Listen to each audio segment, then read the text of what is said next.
주 이름 찬양. 풍요의 강물 흐르는 부요한 땅에 살 때에 주님 찬양해. 주 이름 찬양. 거칠은 광야와 같은 인생길 걸어갈 때도 주님 찬양해. 모든 축복 주신 주님 찬양하리. 어두운 날이 다가와도 난 외치리. 주의 이름을 찬양해. 주의 이름을 찬양해. 영화로운 주 이름 찬양.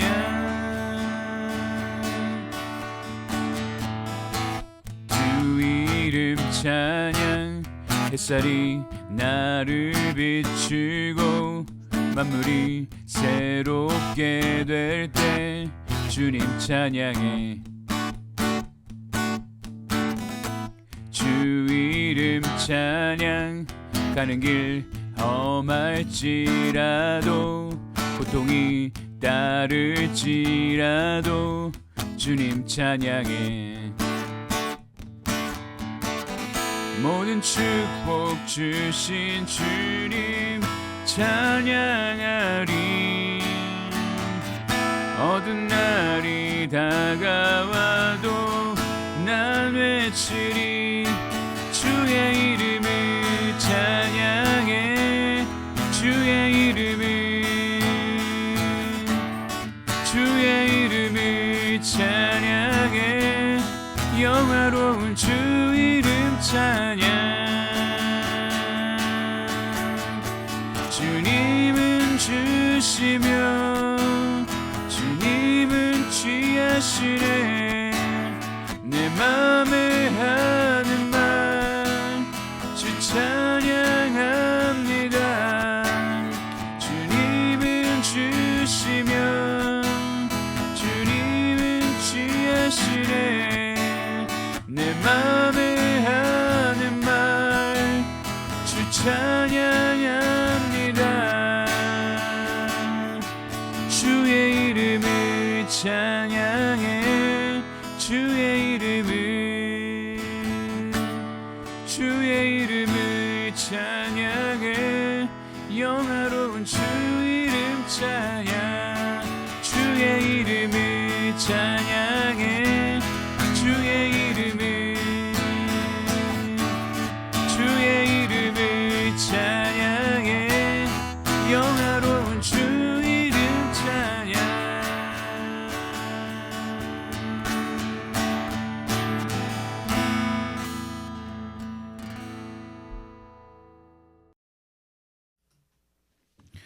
오늘 우리 계신 하나님 말씀은 에스겔서 36장 16절에서 28절까지 말씀입니다.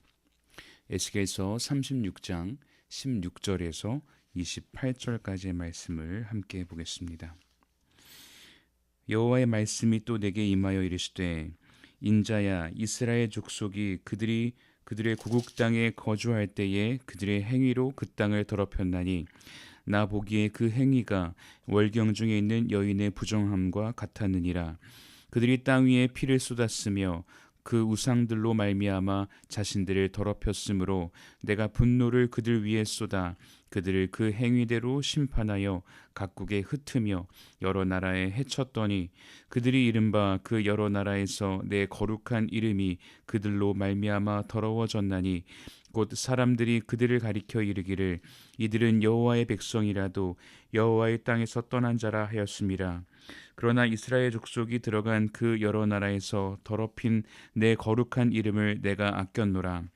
그러므로 너는 이스라엘 족속에게 이르기를 주 여호와께서 이같이 말씀하시기를 이스라엘 족속아 내가 이렇게 행함은 너희를 위함이 아니요 너희가 들어간 그 여러 나라에서 더럽힌 나의 거룩한 이름을 위함이라. 여러 나라 가운데서 더럽혀진 이름 곧 너희가 그들 가운데에서 더럽힌 나의 큰 이름을 내가 거룩하게 할지라. 내가 그들의 눈앞에서 너희로 말미암아 나의 거룩함을 나타내리니 내가 여호와인 줄을 여러 나라 사람이 알리라. 주 여호와의 말씀이니라. 내가 너희를 여러 나라 가운데에서 인도하여 내고 여러 민족 가운데에서 모아 데리고 고국 땅에 들어가서 맑은 물을 너희에게 뿌려서 너희로 정결하게 하되 곧 너희 모든 더러운 것에서와 모든 우상 숭배에서 너희를 정결하게 할 것이며 또 새 영을 너희 속에 두고 내 마음을 너희에게 주되 너희 육신에서 굳은 마음을 제거하고 부드러운 마음을 줄 것이며 또 내 영을 너희 속에 두어 너희로 내 율례를 행하게 하리니 너희가 내 규례를 지켜 행할지라. 내가 너희 조상들에게 준 땅에서 너희가 거주하면서 내 백성이 되고 나는 너희 하나님이 되리라. 아멘. 할렐루야. 오늘도 하나님의 은혜가 여러분의 삶에 가득하기를 주님의 이름으로 축복합니다. 어제 본문에서는 하나님께서 황폐한 이스라엘 땅을 회복시키겠다라고 말씀하셨고, 또 오늘 본문에 보면은 한 걸음 더 나아가 사람도 회복시키겠다 말씀하십니다. 이스라엘이 포로가 된 이유는 단순히 나라가 약했기 때문이 아니었죠. 하나님을 떠나 죄 가운데 살았기 때문입니다. 그래서 오늘 하나님은 이 백성들 자체를 새롭게 하시겠다 약속하십니다. 첫 번째, 왜 하나님께서 이스라엘 백성을 회복시키시는가? 우리 22절 말씀 다시 한번 같이 보도록 하겠습니다. 22절. 그러므로 너는 이스라엘 족속에게 이르기를 주 여호와께서 이같이 말씀하시기를 이스라엘 족속아 내가 이렇게 행함은 너희를 위함이 아니요 너희가 들어간 그 여러 나라에서 더럽힌 나의 거룩한 이름을 위함이라. 아멘. 이스라엘 백성은 약속의 땅에서 하나님의 말씀을 떠나 살았습니다. 우상을 섬기고 불의를 행하며 하나님의 이름을 욕되게 했습니다. 그래서 결국 하나님께서 그들을 여러 나라로 흩으신 것이죠. 이런 모습을 보고 주변 나라들은 이스라엘의 하나님까지 조롱하게 되었습니다. 그래서 하나님께서는 자기 백성을 다시 모으시고 회복시키겠다고 말씀하는 것입니다. 그런데 그 이유가 무엇인가? 이스라엘이 뭘 잘했기 때문이 아니었습니다. 너희를 위함이 아니요 나의 거룩한 이름을 위함이라.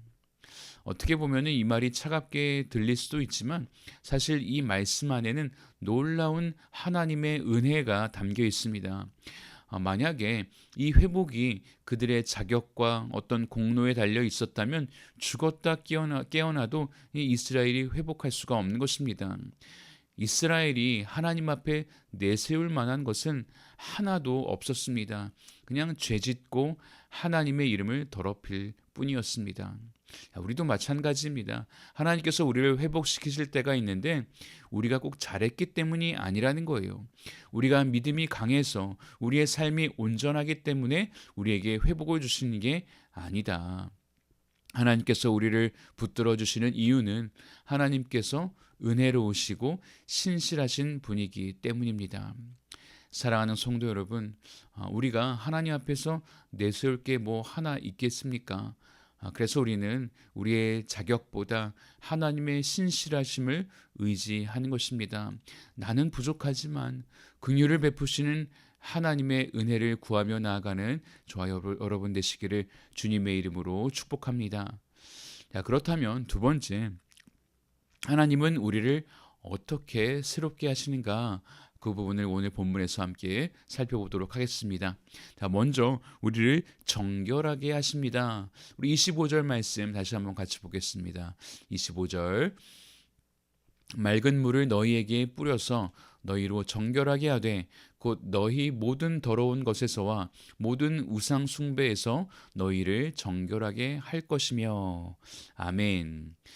맑은 물을 뿌려서 정결하게 하겠다라고 말씀하십니다. 죄로 인해 더러워진 과거를 씻어주시겠다 말씀하는 거예요. 우리는 죄를 숨길 수는 있어도 스스로 깨끗하게 만들 수는 없습니다.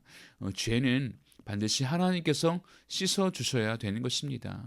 우리도 그렇죠. 하나님께서 우리의 죄를 씻어주시기 위해 예수님을 이 세상에 보내주시고 십자가의 보혈로 우리를 깨끗하게 정결하게 하셨습니다. 자, 그 다음에 뭐라고 하시는가? 우리에게 새 마음을 주신다라고 말씀하십니다. 우리 26절도 한번 읽어보겠습니다. 26절. 또 새 영을 너희 속에 두고 새 마음을 너희에게 주되 너희 육신에서 굳은 마음을 제거하고 부드러운 마음을 줄 것이며. 아멘.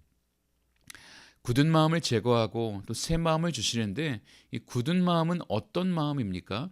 하나님의 말씀을 들어도 반응하지 않는 마음입니다. 죄를 지어도 죄책감이 없는 것입니다. 은혜를 받아도 감사가 없습니다. 이스라엘의 문제는 말씀을 들어도 마음이 움직이지 않았던 것입니다. 굳은 마음 때문에 죄를 짓고 있는지조차 깨닫지 못했습니다. 그런 마음 자체를 새 마음으로 하나님을 사랑하고 말씀에 온전히 반응할 수 있도록 새 마음으로 바꿔주시겠다 말씀하십니다. 그리고 마지막으로 하나님의 영을 부어주신다라고 말씀하십니다. 우리 27절 말씀도 같이 보겠습니다. 27절. 또 내 영을 너희 속에 두어 너희로 내 율례를 행하게 하리니 너희가 내 규례를 지켜 행할지라. 아멘. 우리의 힘으로는 순종할 수가 없기 때문에 하나님의 영을 부어주셔서 순종하게 하시겠다 말씀하십니다. 사랑하는 성도 여러분, 혹시 여러분의 삶이 영적으로 무너져 있습니까? 하나님만이 우리를 회복시키실 수 있습니다. 오늘 이 아침에 예수님의 십자가 보혈을 의지하시기 바랍니다. 하나님께서 여러분의 마음을 새 마음으로 바꿔주시고 하나님의 영으로 충만하게 채우셔서 여러분의 삶에 참된 회복이 있게 되기를 주님의 이름으로 축원합니다. 우리 같이 기도하겠습니다. 하나님 아버지, 감사합니다. 자격 없는 저희에게 찾아오셔서 십자가 은혜로 회복시키시고 새롭게 하시는 주님의 은혜에 감사를 드립니다. 오늘 이 아침에 성령의 충만함을 허락하여 주시고 거룩한 하나님의 사람으로 살게 하여 주시옵소서. 감사드리며 예수님의 이름으로 기도하옵나이다. 아멘.